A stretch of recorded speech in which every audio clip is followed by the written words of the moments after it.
Hey there everybody, it's Nathan Cool with nathancoolphoto.com, and in this episode I want to show how I do and I recommend a way to shoot one of the most difficult types of real estate interiors, and that's something that has a lot of wood in it. So what I'm going to do through this episode is I'm going to take something that looks like this, and I'm going to show you how to turn it into something that looks like this.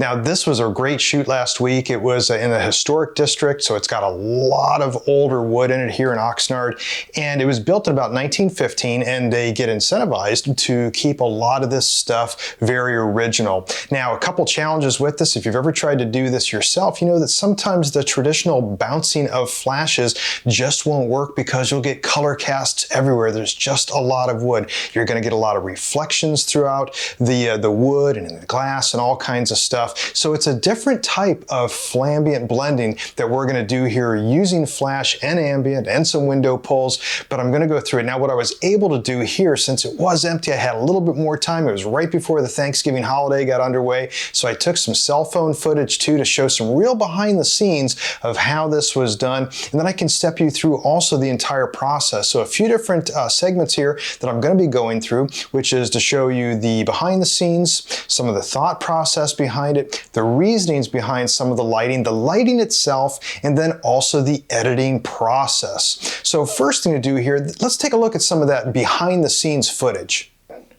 So I'm holding just my cell phone here. I'm walking over. You can see this is the setup, and there's my camera. What I did is I kept always at one point the key light. It's up here. It's an AD400Pro shoot through umbrella, not doing a bounce. That's going to cut off a lot of the type of color cast. A little bit of shake here. You can see that there's a lot of wood everywhere you turn, and the light disparity is incredible. Another shoot through umbrella here that's hidden behind the door. If we get close on that, we can see that's got an AD200Pro. And notice the distance. I'm keeping that shoot-through umbrella far away from the light for a heavy diffusion. Had another little trick here I wanted to show you, and that was to get into the other room. Instead of using a light stand, I just used a door and leaned back just a speed light back here. Now, you might be wondering why I did that. That's because of these old floors. They're going to creak like crazy. I can't be walking and popping like I normally do, and I'm going to show some of that why. Now, here's just another room that I walked into to pop, just did a manual one there, so I'll show the footage for doing that as well.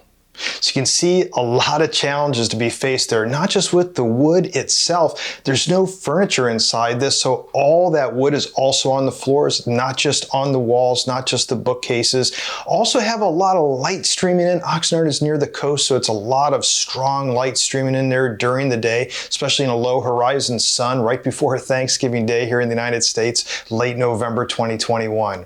So along with that then, I don't want to be walking on the floors very much. No matter how stable you have your tripod, those floors and those houses built in the early 1900s, they're going to move. So you have to walk very softly, do a little bit of a ninja walk. So I'm going to show you some of that footage on my thought process going into that. But the nice thing about this is once you figure it out for one room, then doing all of the different angles you might want to do goes a lot quicker. For instance, take a look at these various shots. This is the particular shot that I showed the behind the scenes footage for. This is the final one that was put together. And it uses basically the exact same settings, exposure settings, flash settings. Everything basically stays the same so that you can then move on to the various angles. So here's an angle here, just going to the other side of the room. I don't need to worry about the other connecting flashes than the other room, so I just shut those off, but my key light stays the same, the one that I'm always keeping near the camera. Same thing here, shooting then straight on, single point perspective. Love this. Once again, it's a historic home. I'm trying to get as many pictures as I can of this. Moving then to the other corner, same thing, showing the bookcase here, moving toward the bookcase into then the dining room. And if you look really closely off to the right, you can see the original doorbell. That's literally a bell, and on the outside's a little crank you turn to make it go ring, ring, ring. Okay, so now stepping into, I like to get some architectural shots like this. This is a little bit different. It's not using the exact same lighting. What I had to do here was there's a shoot-through umbrella on either side behind the door. This was about the only exception, but then we get to this, it's the exact same maximum settings and then turning around when we finally get to the final shot here. This is the one that's using the exact same exposure settings that what we started with. It's using the exact same flash settings, so it goes very quickly. So if you can nail the first one, the rest will fall into place. So using what I call light equivalents, and this is something I talk about in my lighting guide, is that once you know those, you can repurpose a lot of the lighting setups that you're doing in something like this, because you've already got it nailed for both rooms, both spaces, or how many spaces that you have that you're working with, that you can just keep moving the lights around. You've got that all nailed down. You want to do something else though called light distribution. I'm going to show that in the footage, which really gets important when it comes to then the light equivalents, the flash equivalents that we're going to be using. So without further ado, let's now step through my thought process of doing this. We can go through the real footage, see then what it took to shoot, and then finally I'm going to end this by showing then how that one shot that we started with got edited, so we can see everything that was involved with not just the flash ambient blending, but also a couple little color corrections here and there, simplified window pull, but believe it or not, that was almost straight out of camera. So let's get into it. Let's get started. So this was actually the first shot. So just keeping it simple, seeing what I'm really going to be up against when it comes to lighting. So the flash settings, the exposure settings in the camera, what I'm up against. So this was the ambient shot, obviously. And then when I moved on to doing the flash shot, I've got that key light once again near the camera. You can see here the reflection in this window from that with the AD400. So I'm seeing that I'm getting a lot of light spread through there. I'm not getting color cast, a little bit of reddish tint, but not really bad. It's looking pretty good. The problem that I have is that I know that I don't have a whole lot of ambient to help me out in some of these real dark shadowy areas. So what I want to do here, I don't want to increase the flash power, which then could make it susceptible to some type of color cast. Instead, what I want to do is, like I talk about in the lighting guide, is that I want to do some light distribution like this. Now, by the way, if you don't have a copy of my lighting guide, you won't need it for this video, but it would help. I do have a link to that in the description for this video, as well as other things that are pertinent here that I'll be mentioning throughout the video. So check out those links down in the description for more. So here, what I've done is I've kept the key light with the exact same flash power, but then I moved on. If we go back here and take a look at those settings, when I was shooting my ambient shot, I'm using the typical ISO 320 f7.1. This is 1/10 of a second, kind of my go-to start, and it turned out very well. I go up here to make sure that I can knock out enough before I introduce any other pops. This is just using the key light, and I can see here that this worked pretty well at ISO 320 f7.1, 1/160th of a second, because that's just right below my camera's sync speed. So when I start introducing the other flash, I'm getting the magic histogram here. I'm exposing to the right. So I really like what this is doing, but you can see that that wasn't my only flash shot. I do other flash power, and this is why I like to use just a trigger on my belt right here, because I can do this faster than using a cam ranger. So I can just quickly just fire off shots, and then I change the flash power, fire it off again, walk to the other side and do the same setting. So these were the two that I really liked and that I decided to use. Now it comes time for the window pull, and I can see that I'm not getting the type of window pull I really want out of here. I want to go all out. This is a very nice historic home. So this was at ISO 320. I upped the shutter speed to 200th of a second because I don't worry about a little bit of curtain with this. It's at sync speed. So what I did though is I shot it here. That looked pretty good at keeping the ISO at 320, but then eventually I dropped the ISO to 200, and I liked that. So I knew that my window pulls outside were going to be at about ISO 200. Then once again, 200th of a second. And I also, by the way, changed the aperture, and I narrowed it down a little bit to a f8 from f7.1. So anyways, that was it to go ahead and get that first shot that we had. And then the rest of it was pretty simple to get some of these these others because all I had to do was move over here, use the exact same exposure settings, test to make sure that this is still looking okay, but then just using the exact same flash power that I used before and just knock these out real quick. So as I'm moving through the property, the same holds true. Here's the next one. We can see the ambient shot, the finished shot here. This was the ambient for it, and once again I do the same thing. This is getting me now closer though, where I have to test, well, how much flash power do I have in the other room? So this is just flipped from what I showed in the BTS footage, where I've got now the shoot-through umbrella behind the door on this side. So I'm getting enough light in there, but once again I want to do the light distribution, so I'm distributing light throughout the frame instead of just knocking it real hard just from key light near camera. So that worked out really well. Now let's go to the shot that I started with when we were doing this BTS footage, which was here. So the finished shot, once again, this is it here. But the ambient shot that I ended up using, you can see, yeah, it's much to be desired. It's very dark when we get into the dining room, so not that great. So once again, it's like, well, I'll go ahead and hit it with flash. Looks about right. I like that. And also my little speed light did a good enough job in that far room there. Let's do some light distribution, hitting it from both sides. Ended up using this exposure and that exposure to put that together. But the one we're going to edit and that we're going to put together was the final shot when we finally get to the end here. And let's just scroll down to that one. You can see I went through the dining room, and the last shot of the day for the entire house started with this ambient shot. And you can see that's a doozy. It was very dark in the dining room, remember, when we were facing the other way. So it's to be expected that it's going to be dark when we're shooting this way, and this is going to be extremely bright. In fact, when I came back, I had to up the exposure over here. So you can see over here, I'm upping the exposure to 0.28, so almost a third stop higher over here. So needed that, and that was to finally get something that looked fairly decent. Started flashing, and I can see, well, I'm going to need more flash power. So that's when I start playing with the flashes. There's one behind the door over here on the other side of the wall. There's one near camera, till finally I settled on this. And this was the flash exposure here.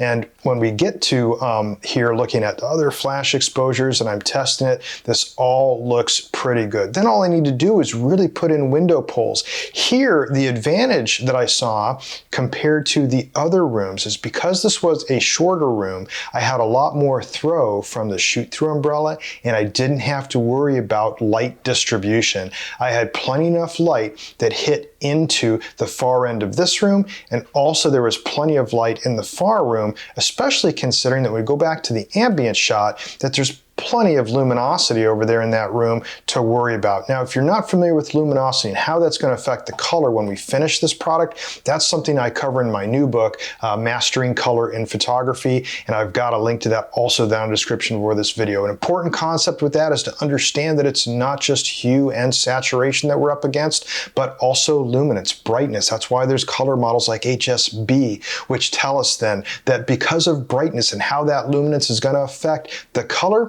we have to be careful when we do our flash ambient blending, which uses luminosity mode. So a very important thing to be aware of. So the closer you can get to in camera where you want the exact type of exposure even throughout the spaces, then you can add it as needed. Don't rely on luminance just to fix everything. Try to get it as close as you can.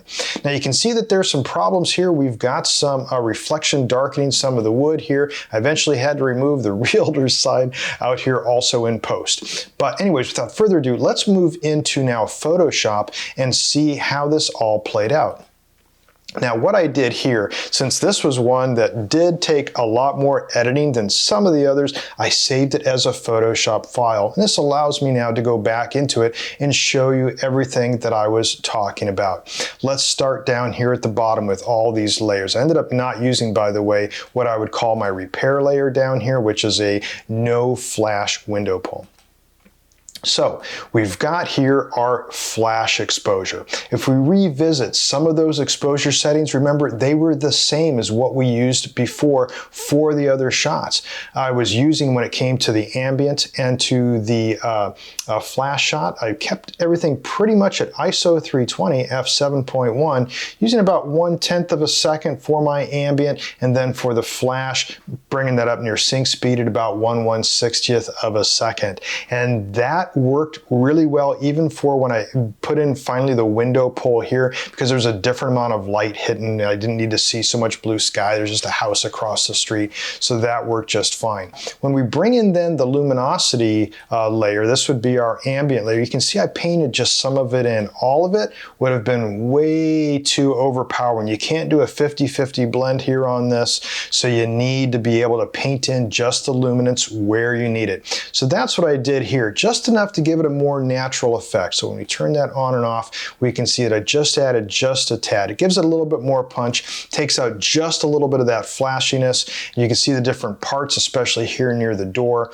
That was taken care of. Now, an effect you always get though with this being set, your ambient shot to luminosity mode, is then you can get these orange shadows, right? So an easy fix for that, I show this in Mastering Color in Photography. I've got some other videos on it here as well. Also in the advanced editing book, if you have that one, you can take a look on fixing these orange shadows. And I make a color fill layer. Once I turn that on, you can see those go away. That's this layer that's right over here. So that's a color fill layer. And the color on that, if I click on it, you can see pretty much matches what that wall color was. And that's just a matter of selecting a color ahead of time, making a fill layer, and then painting where that needs to be. Let's zoom back out. And the same thing goes then when we look over here at these harsh colors that are coming back because we're over flash. So we lost color because too much flash reflected into that. A little bit over here too. So to fix some of this stuff, another color fill layer, and this one is right here,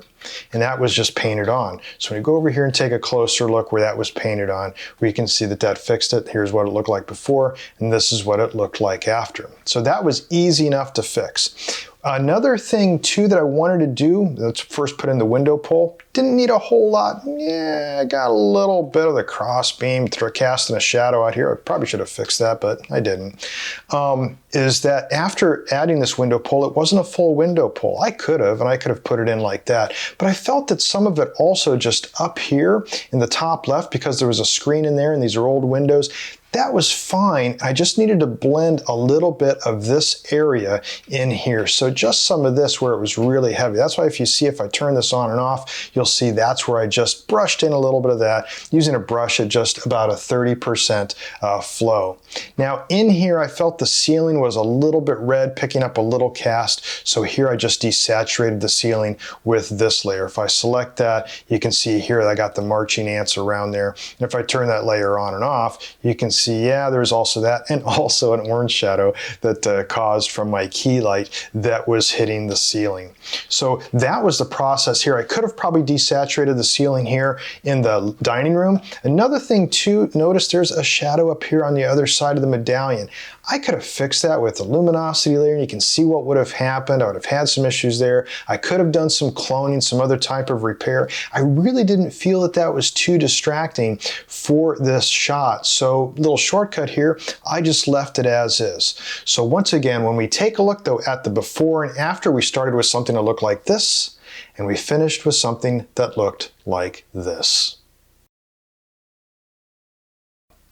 So you can see you don't always want to use bounce flash photography. That can work against you. You can get a lot of color casts. Shoot through umbrellas, they take a little bit longer, but they're very inexpensive. So it's a good tool to have with you. You never know when you're going to be facing a property like this. So having a very inexpensive tool at your disposal that can get you high-end results, very much worth it. Anyways, I hope this video was useful for you and that you can use some of this in your photography as well. If you did like this video and you want to see more, you can subscribe to my YouTube channel. It won't cost anything. And as soon as one of these videos is posted, you'll be the first to know. Thanks so much for watching. Until next time, take care, be safe, and get out there and shoot something.